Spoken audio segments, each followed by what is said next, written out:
សន្តិភាពតូក្យូតាំងពីបរាជ័យថ្ងៃទី15មករាមកគឺបរាជ័យដោយខ្វះមធ្យោបាយនិងដោយកិច្ចចានុភាពស្ទួយស្ដាងពេកតែដោយពុំមែនយុទ្ធជនយើងខ្វះវីរកម្មទេតាំងពីថ្ងៃនោះមកព្រឹត្តិការណ៍កាន់តែដើរលឿនរង្គើនឡើងតបស៊ីមច្រើនតបឥណ្ឌូចិនហើយវីកាត់ព្រំដែនចូលលុកមកនៅបានច្រើនតំបន់ទៀតព្រោះឃើញកូនសំពីគាត់បានប្រៀបដូចជាអ្នកនៅថ្ងៃទី20មករា1941ម៉ាសៀកក្តៅក៏តាំងរស្មីតាំងខ្លួនជាអាជ្ញាកណ្ដាលដើមដំបូងបារាំងមិនព្រមទេហើយទូចង់និយាយផ្ទាល់នឹងស៊ីមតែម្ដងព្រោះគិតឃើញថាគ្មានអ្វីគួរឲ្យទុកចិត្តកណ្ដៀកកន្លុះបានសោះឡើយប៉ុន្តែដោយឃើញស្ថានភាពរបស់ខ្លួនកាន់តែទន់ខ្សោយជាលំដាប់រាល់ថ្ងៃពួកភ្នែកស្កសង្កត់ចិត្តលេបសេចក្តីខ្មាស់ហើយព្រមថានឹងទម្លាក់អាវុធឈប់តស៊ូចាប់តាំងពីថ្ងៃទី28មករាទៅក្របីស៊ីស្រូវបងមិនហ៊ានដេញក្របីដើរចេញបងដេញឲ្យស្រីមើលក្រុមសេនធីកាសៀមដែលយកទំនុកច្រៀងនេះជាឧត្តមគតិលជាក្បួនយុទ្ធសាស្ត្រតាំងពីចាប់ផ្ដើមវីខ្មែរនិងលាវក៏បញ្ចាយន្តហោះមកទម្លាក់គ្រាប់បែកក្រឹកក្រែងនៅសៀមរាបនិងសេរីសោភ័ណ្ឌក្នុងថ្ងៃទី25និង27មករាព្រោះនៅម៉ោង10ព្រឹកថ្ងៃស្អែកប្រតិបត្តិការសឹកទាំងឡាយក៏ត្រូវផ្លាក់ឈប់ទាំងអស់នៅថ្ងៃទី29អ្នកតំណាងខាងបារាំងនិងសៀមចាប់ជួបចរចាគារនៅលើនាវាកោះជប៉ុនឈ្មោះគូណាតវីដែលបោះយុទ្ធកាច់នៅកំពង់ប្រេងកូថ្ងៃក្រោយមកការផ្អាកបាញ់ក៏បានចុះហត្ថលេខាដោយមានកំណត់ពេល15ថ្ងៃគិតពីថ្ងៃ28មករាទៅដូច្នេះការផ្អាកបាញ់នេះត្រូវផុតអាយុនៅថ្ងៃទី11កុម្ភៈគូខ្មាំងទាំងសងខាងមានកាត់ប្រកិច្ចរក្សាជួរក្បាលតបត្រឹមបន្ទាត់ប្រទល់យោធានៅថ្ងៃទី28មករា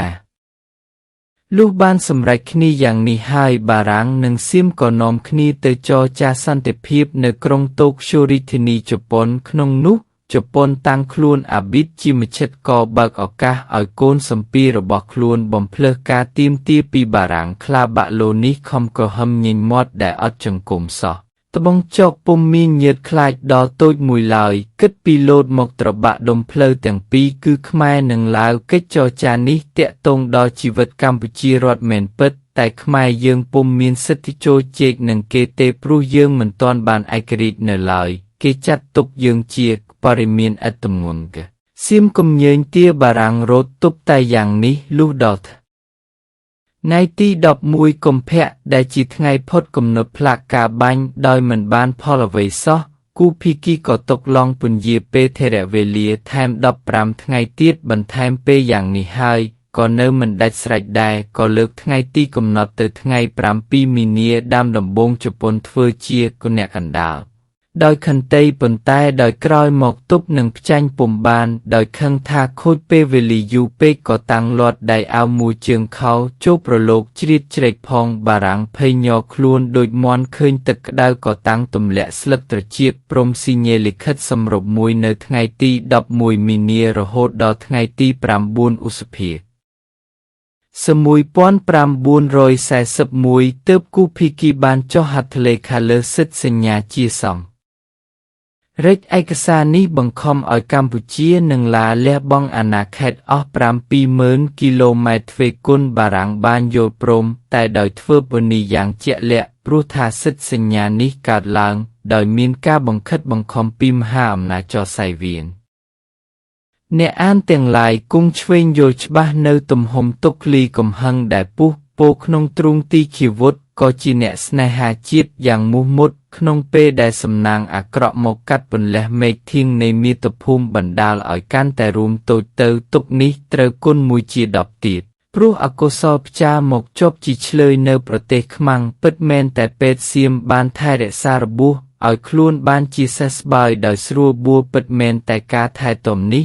បានធ្វើដោយថ្នាក់ថ្នមទាហានកំឡោះយើងចាត់ជាការធម្មតាវិញបើមានទាហានសៀមត្រូវរបួសដូចខ្លួនក៏គង់មានពេទ្យខ្មែរគិលានុបច្ចេកខ្មែរបីបាច់ដោយយកចិត្តទុកដាក់ដូចគ្នាដែរ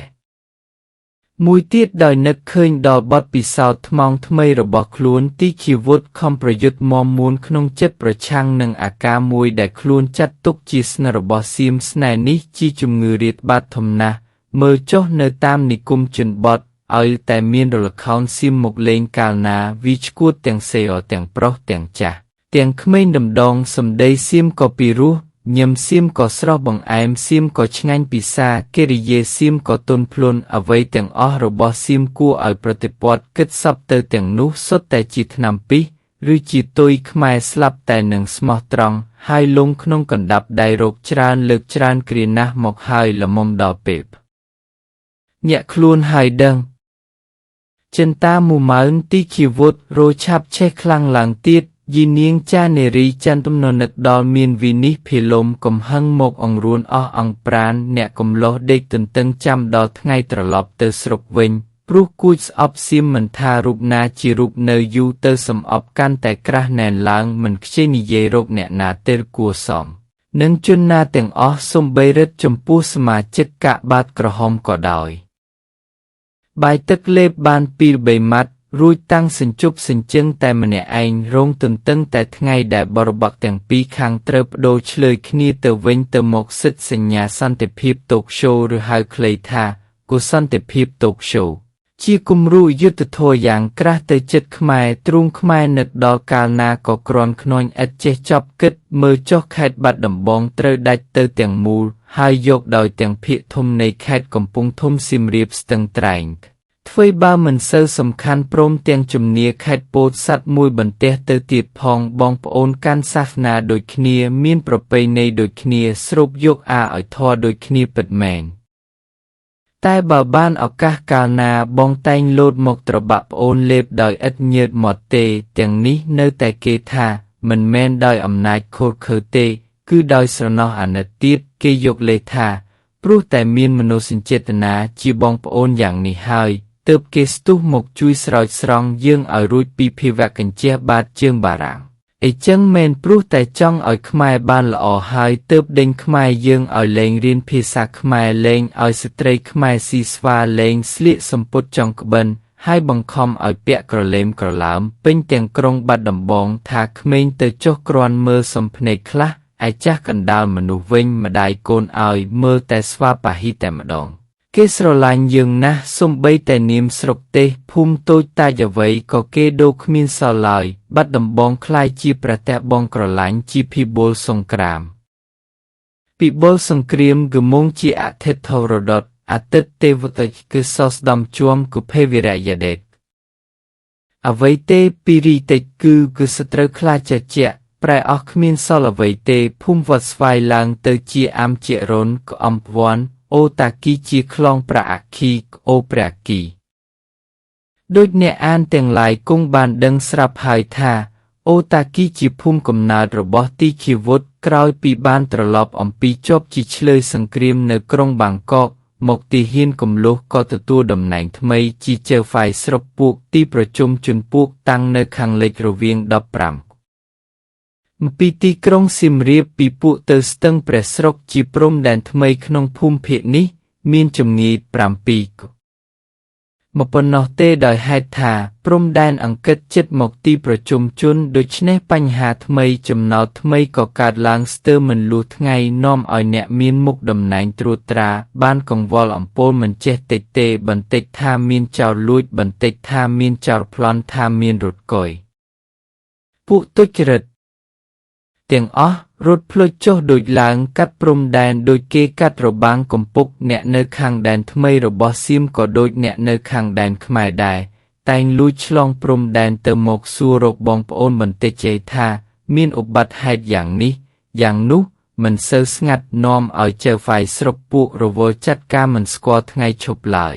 ដោយមានបណ្ដាញបញ្ហាចាក់ស្រុះគ្នាយ៉ាងនេះរាជការសៀមដែលបានមកតាំងសាលាអំពើមួយនៅសស្ដំហើយសាលាចង្វាត់នៅក្រឡាញ់តែងមករួមតាក់ទងនឹងរាជការខ្មែរបារាំងជាញឹកញាប់គ្រាន់តែជួយគ្នាដើម្បីសម្រួលការដោះស្រាយបញ្ហាផ្សេងប៉ុណ្ណោះទេតែមិត្តភាពនឹងចិត្តថ្លើមគ្មានអ្វីតាក់ទងផងសោះឡើយ ចៅហ្វាយស្រុកកំឡោះទីឃីវុឌ្ឍខំយកចិត្តទុកដាក់ប្រតិបត្តិការជាបំផុតប្រយោជន៍ជួយសម្រាលកង្វល់ប្រជារាស្ត្រស្លូតត្រង់ជាជនរួមជាតិអ្នកខ្លះមានស្រែភ្លឺនៅខាងខ្មែរតែមានផ្ទះនៅខាងសៀមហើយអ្នកខ្លះក៏ផ្ទុយទៅវិញដោយឃើញថាប្រជារាស្ត្រត្រហេមរហាមនិងព្រំដែនអយុធធម៌នេះខ្លាំងពេករាជការទាំងសងខាងក៏បានព្រមព្រៀងគ្នាចេញបាត់ឲ្យជនណាដែលងើបលើបញ្ហានេះដើម្បីបានធូរទ្រូងគ្រាន់បើអ្នករាជការសៀមក៏កិលមករកតាក់ទងចង់មានចិត្តជាមួយអ្នករាជការខ្មែរដែលព្រោះនៅក្រឡាញ់មានអីកំសាន្តនៅព្រៃជ្រូកមានសេលំភ័យចិត្តហើយនៅសស្ដំមានអីកាបសុកនឹងសិចដីធុញទ្រាន់សុទ្ធតែមមីទាំងអស់ម្លោះហើយសៀមតែងសុំមកលេងដល់សៀមរាបដែលសម្បូរត្រីសាច់សម្បូរបុរាណដ្ឋានជាទីមនោរម្យរំដោះសេចក្តីនឿយណាយ